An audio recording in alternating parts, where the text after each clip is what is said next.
The camera follows siblings Lily and Max as they drive up to their late grandmother's secluded estate. The house looms under a gray sky surrounded by dense woods. Creepy place, Max mutters as they park, glancing nervously at the overgrown garden. Inside, dust and the faint smell of lavender greet them. Boxes labeled Sad sit stacked near the stairs. Lily opens a box labeled Antiques. Her hands freeze as she pulls out a porcelain doll dressed in a tattered blue dress. Its lifelike glass eyes catch the light unnervingly.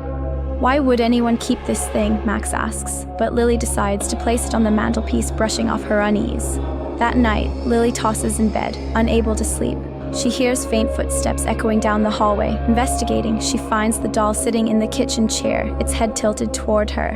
Max, she calls, but there's no response. Shaking her head, she returns it to the mantel and walks away.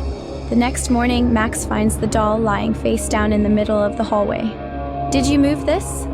he asks Lily. She denies it, but both exchange uneasy glances.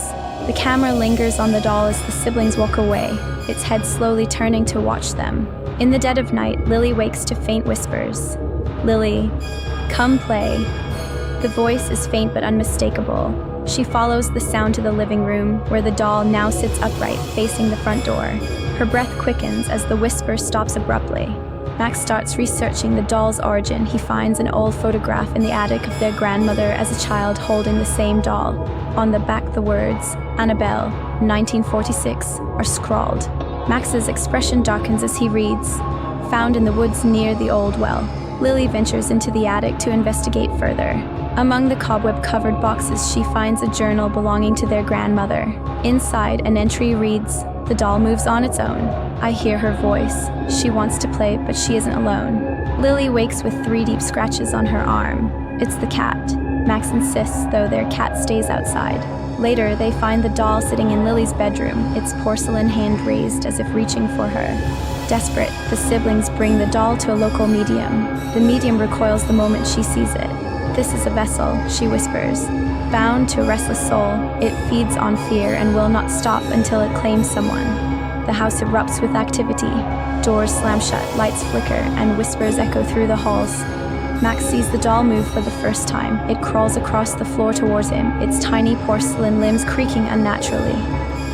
Lily begins to change. She grows distant, muttering to herself and staring blankly at the doll. One night, Max finds her in the kitchen at 3 a.m., whispering to it.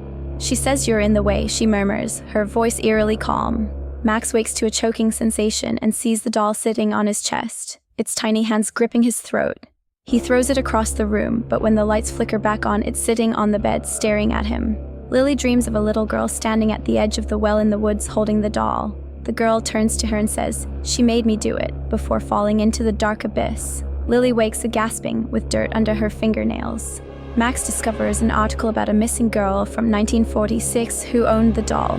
The girl's body was never found, but local rumors claim the doll was cursed after being unearthed near the well. The words, "She's here," are scrawled in the margins of the article. They try to burn the doll, but the fire snuffs out instantly. They bury it in the woods, only to find it back on the mantelpiece the next morning, its dress unmarred by dirt. Max finds an ancient cleansing ritual online. They gather salt, candles, and an old Latin incantation. "We have to end this tonight," Max says as Lily stares blankly at the doll in her lap. During the ritual, Lily collapses, screaming in a guttural voice not her own. The doll levitates, its glass eyes glowing. The room shakes violently as Max chants, his voice trembling. Shadowy figures emerge from the walls, clawing at Max. Lily rises, her movements stiff and doll-like. Max finishes the incantation just as the doll shatters into pieces, releasing a deafening scream. The house falls silent. Lily collapses into Max's arms, her eyes returning to normal. They bury the shattered remains of the doll near the well, hoping to finally end its curse. Weeks later, a new family moves into the house. Their young daughter finds a perfectly intact porcelain doll buried in the garden. She smiles and whispers, "Let's play."